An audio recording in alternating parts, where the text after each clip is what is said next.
जय हिंद दोस्तों, आपका स्वागत है आपके अपने यूट्यूब चैनल ड्रीम एसएससी पर। एक बार फिर से आपके लिए लेके आ चुके हैं मोस्ट इंपॉर्टेंट क्वेश्चंस की प्रैक्टिस सेट, जो कि जीके जीएस 2024 में होने वाली एसएससी जीडी की परीक्षा से संबंधित हैं। ये जीके जीएस के प्रश्न बहुत ही इंपॉर्टेंट होने वाले हैं, इसलिए इन सभी प्रश्नों को अच्छे से देखिएगा। और एक अंतिम में एक प्रश्न आपके लिए होमवर्क में रहेगा, जिसका आपको आंसर देना है कमेंट बॉक्स में। चलिए शुरू करते हैं प्रश्न संख्या 1 से। उससे पहले अगर आप चैनल पर नए हैं तो चैनल को सब्सक्राइब कर लीजिए और वीडियो को लाइक कर दीजिए। हमारा पहला प्रश्न है, त्रिशूर पूरम उत्सव निम्नलिखित में से किस राज्य में मनाया जाता है? त्रिशूर पूरम उत्सव निम्नलिखित में से किस राज्य में मनाया जाता है, यानी राज्य का आपका नाम बताना है कि कौन सा होगा। आंध्र प्रदेश में मनाया जाता है, या फिर केरल में मनाया जाता है, या फिर कर्नाटक में मनाया जाता है, या फिर तमिलनाडु में मनाया जाता है। देखो, जो त्रिशूर पूरम उत्सव है, कौन सा उत्सव? त्रिशूर पूरम उत्सव है, वो हमारा मनाया जाता है केरल में। कहाँ मनाया जाता है? तो बताएंगे केरल में मनाया जाता है, यानी केरल आपका बिल्कुल राइट आंसर हो जाएगा। हमारा अगला प्रश्न है, विटामिन सी एक है, विटामिन सी क्या है? एंटीवायरस है, या फिर एंटीऑक्सीडेंट है, या फिर एंटीजन है, या फिर एंटीबायोटिक है? देखो, जो विटामिन सी है वो आपका क्या हो जाएगा? वो हो जाएगा एंटीऑक्सीडेंट हो जाएगा, यानी विटामिन सी एक एंटीऑक्सीडेंट है। हमारा अगला प्रश्न है, दक्षिण एशियाई खेलों का आयोजन सर्वप्रथम किस वर्ष हुआ था? यानी दक्षिण एशियाई जो खेल हैं उनका आयोजन सर्वप्रथम किस वर्ष किया गया था? 1984 में, या फिर 1988 में, या फिर 1985 में, या फिर 1990 में? तो ये जो दक्षिण एशियाई खेल है उसका आयोजन सर्वप्रथम 1984 में हुआ था। कब हुआ था? तो बताएंगे 1984 में हुआ था, यानी 1984 आपका बिल्कुल राइट आंसर है। हमारा अगला प्रश्न है, हाल ही में 16वें वित्त आयोग का अध्यक्ष किसे नियुक्त किया गया है? यानी 16वें वित्त आयोग अध्यक्ष के रूप में किसे नियुक्त किया गया है, ये आपको बताना है। KN सिंह, या फिर डॉक्टर अरविंद पनगड़िया, या फिर KC नियोगी, या फिर YV रेड्डी?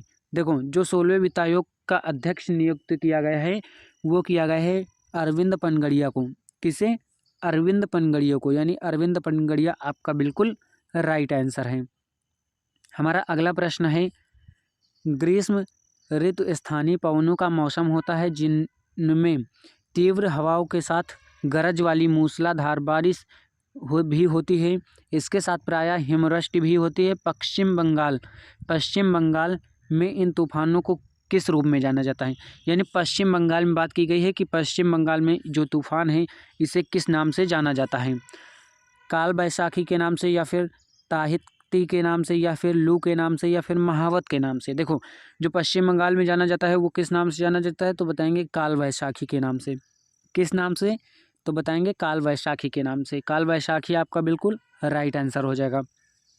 हमारा अगला प्रश्न है, शतरंज के वर्गाकार खानों की क्षैतिज पंक्तियों को क्या कहा जाता है?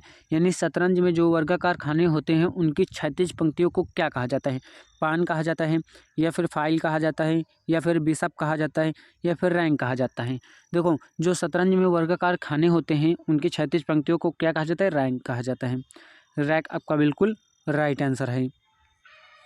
हमारा अगला प्रश्न है, राजेश्वर सैकिया बार बयान नृत्य से संबंधित है। किस नृत्य से यह संबंधित हैं? सत्रिया से, या फिर कुचिपुड़ी से, या फिर ओडिसी से, या फिर भरतनाट्यम से? देखो, ये संबंधित हैं आपका किससे? सत्रिया से। सत्रिया से संबंधित हो जाएंगे। सत्रिया कहाँ का लोक नृत्य है? तो असम का बताएंगे। कहाँ का है? तो बताएंगे असम का है सत्रिया। कुचिपुड़ी इसी तरह से ओडिसी उड़ीसा का हो गया। इसी तरह से सब लोग नृत्य हो जाएंगे आपके। जैसे इसमें बात करेंगे कुचिपुड़ी कहाँ का है? तो बताएंगे आंध्र प्रदेश का है कुचिपुड़ी। भरतनाट्यम कहाँ का है? तो भरतनाट्यम तमिलनाडु का है। ओडिसी उड़ीसा का हो जाएगा। सत्रिया आपका असम का हो जाएगा। तो इसका राइट आंसर क्या हो जाएगा? सत्रिया हो जाएगा। हमारा अगला प्रश्न है, भारत में कौन सा गैर पारंपरिक ऊर्जा स्रोत उपलब्ध है? यानी भारत में कौन सा गैर पारंपरिक ऊर्जा स्रोत उपलब्ध है?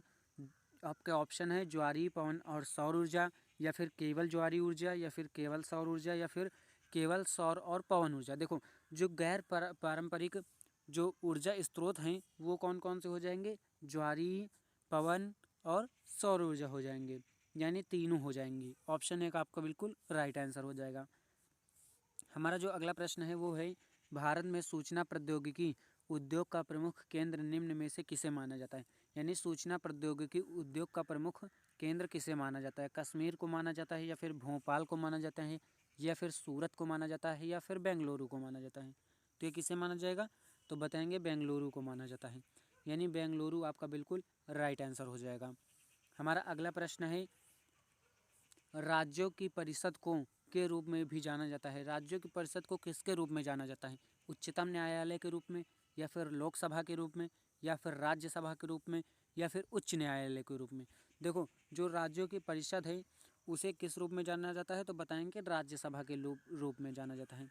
किस रूप में? तो बताएंगे राज्यसभा के रूप में, यानी राज्यसभा आपका बिल्कुल राइट आंसर हो जाएगा। हमारा अगला प्रश्न है, ग्रीडा लोक नृत्य मध्य प्रदेश राज्य में के दौरान किया जाता है जब रबी की फसल कटाई के लिए तैयार होती है। जब रबी की फसल कटाई के लिए तैयार होती है तो जो ग्रीडा लोक नृत्य है मध्य प्रदेश का है वो किसके दौरान किया जाता है? यानी कब किया जाता है? सर्दी के दौरान, या फिर पतझड़ में, या फिर ग्रीष्म में, या फिर वसंत में? तो इसमें से कौन सा राइट आंसर हो जाएगा?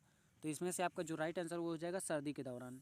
किस दौरान? तो बताएंगे सर्दी के दौरान। सर्दी आपका बिल्कुल राइट आंसर हो जाएगा। हमारा अगला प्रश्न है, उपभोक्ता संरक्षण अधिनियम 2021 के अनुसार जिला आयोग के पास उन शिकायतों पर विचार करने का अधिकार होगा जहां प्रतिफल के रूप में भुगतान की गई वस्तुओं या सेवाओं का मूल्य है, क्या है? 10 लाख से अधिक नहीं है, या फिर 1 लाख रुपए से अधिक नहीं है, या फिर 50 लाख रुपए से अधिक नहीं है, या फिर 1 करोड़ रुपए से अधिक है? देखो, यहाँ पर क्या हो जाएगा? यहाँ पर हो जाएगा मूल्य कितना हो जाएगा? तो मूल्य आप बताएंगे। तो यहाँ पर मूल्य हो जाएगा 50 लाख रुपए से अधिक नहीं होना चाहिए। क्या हो जाएगा? 50 लाख रुपए से अधिक नहीं होना चाहिए। हमारा अगला प्रश्न है, सिरके में उपस्थित अम्ल का रासायनिक नाम है। यानी सिरके में उपस्थित अम्ल का रासायनिक नाम क्या होगा? मैलोनिक अम्ल, या फिर एसिटिक अम्ल, या फिर नाइट्रिक अम्ल, या फिर फार्मिक अम्ल? तो इनमें से आपको राइट आंसर बताना है। तो जो सिरके में अम्ल होता है उसे हम क्या कहते हैं? तो उसे हम कहते हैं एसिटिक अम्ल। क्या कहेंगे? तो एसिटिक अम्ल कहेंगे। एसिटिक आपका बिल्कुल राइट आंसर हो जाएगा। हमारा अगला प्रश्न है, भारत में कार्यबल यानी वर्कफोर्स आबादी में लोग शामिल नहीं होते हैं। कितने वर्ष के लोग शामिल नहीं हो सकते हैं? 17 वर्ष, या 20 वर्ष, या फिर 14 वर्ष, या फिर 16 वर्ष? तो किस वर्ष के लोग? तो आप बताएंगे 14 वर्ष के लोग शामिल नहीं होते हैं। 14 वर्ष आपका बिल्कुल राइट आंसर हो जाएगा। हमारा अगला प्रश्न है, पहले दिए गए आपको रिक्त स्थान आगे कहा गया है इक्वल टू में अर्थव्यवस्था की सभी फर्मों का सकल मूल्य वर्धित कुल योग होगा किसके बराबर होगा? जीएनपी के, या फिर एनपी के, या फिर जीडीपी के, या फिर एनआई के? तो यह बराबर किसके होगा? यह होगा हमारा जीडीपी के। किसके? तो बताएंगे जीडीपी के, यानी जीडीपी आपका बिल्कुल राइट आंसर हो जाएगा। हमारा अगला प्रश्न है, भारतीय संविधान में कितने मौलिक कर्तव्यों का उल्लेख किया गया है? कितने मौलिक कर्तव्यों का भारतीय संविधान में उल्लेख किया गया है? 10, या फिर 8, या फिर 11, या फिर 9? तो कितने का किया गया है? तो बताएंगे आप 11 मौलिक कर्तव्यों का। कितने? तो 11 मौलिक कर्तव्यों का आपका बताया गया है। ये कब कब जुड़े इसको भी देख लेते हैं हम, कब कब जुड़े। तो इनमें से जो 11वां मौलिक कर्तव्य है ये जुड़ा था मेरा कब? 86वें संविधान संशोधन 2002 में। 86वें संविधान संशोधन अधिनियम 2002 में जुड़ा था। हमारा अगला प्रश्न है, निम्नलिखित में से कौन बांग्लादेश के ग्रामीण बैंक के संस्थापक हैं? यानी बांग्लादेश के ग्रामीण बैंक के संस्थापक कौन है आपको बताना है। अब्दुल सलाम, या फिर मुजफ्फर अहमद, या फिर मोहम्मद यूनुस, या फिर महबूब उल हक?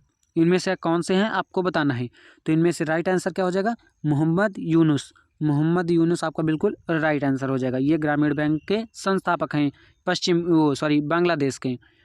हमारा अगला प्रश्न है, 1857 में किस विश्वविद्यालय की स्थापना हुई? यानी 1857 में किस विश्वविद्यालय की स्थापना हुई ये आपको बताना है। इलाहाबाद विश्वविद्यालय, या फिर बम्बई विश्वविद्यालय, या फिर बुंदेलखंड विश्वविद्यालय, या फिर पंजाब विश्वविद्यालय? तो जो 1857 में विश्वविद्यालय की स्थापना हुई थी वो कौन सा था? तो बताएंगे बम्बई विश्वविद्यालय। कौन? बम्बई विश्वविद्यालय, यानी बम्बई विश्वविद्यालय आपका बिल्कुल राइट आंसर हो जाएगा। हमारा अगला प्रश्न है, हाल ही में किस देश ने ब्रिक्स शिखर सम्मेलन में न शामिल होने की घोषणा की है? यानी ब्रिक्स शिखर सम्मेलन में किस देश ने न शामिल होने की घोषणा की है? फ्रांस ने की है, या फिर स्पेन ने, या फिर अर्जेंटीना ने, या फिर मिस्र ने? तो ये किस देश ने की है? तो बताएंगे अर्जेंटीना ने की थी। किस देश ने? अर्जेंटीना ने की थी। अच्छा, अगर पूछा जाए 2023 में ब्रिक्स शिखर सम्मेलन की अध्यक्षता किसने की थी? तो आप बताएंगे कि दक्षिण अफ्रीका ने की थी। किसने की थी? तो बताएंगे दक्षिण अफ्रीका ने की थी। दक्षिण अफ्रीका हो जाएगा। अगर पूछा जाए 2024 में कौन करेगा? 2024 में कौन करेगा? तो बताएंगे रूस करेगा। कौन सा देश करेगा? तो बताएंगे रूस करेगा। हमारा अगला प्रश्न है, निम्नलिखित में से शुंग वंश की स्थापना किसने की थी? यानी शुंग वंश की स्थापना किसने की थी? इनमें से पुष्यमित्र ने, या फिर अगणिनी मित्र ने, या फिर वसुमित्र ने, या फिर देवभूति ने? किसने की थी? पुष्यमित्र ने, या फिर मित्रा ने, या फिर वसुमित्र ने, या फिर देवभूति ने? तो इसका राइट आंसर आप हमें कमेंट बॉक्स में बताइए कि कौन सा होगा। और आपने 19 में से कितना स्कोर कवर किया है, यानी कितने क्वेश्चन सही किए हैं, ये भी आपको बताना है। आगे इसी तरह से अपनी तैयारी को मजबूत बनाते रहिए। आगे मिलते हैं नेक्स्ट वीडियो में। इस वीडियो में बस इतना ही।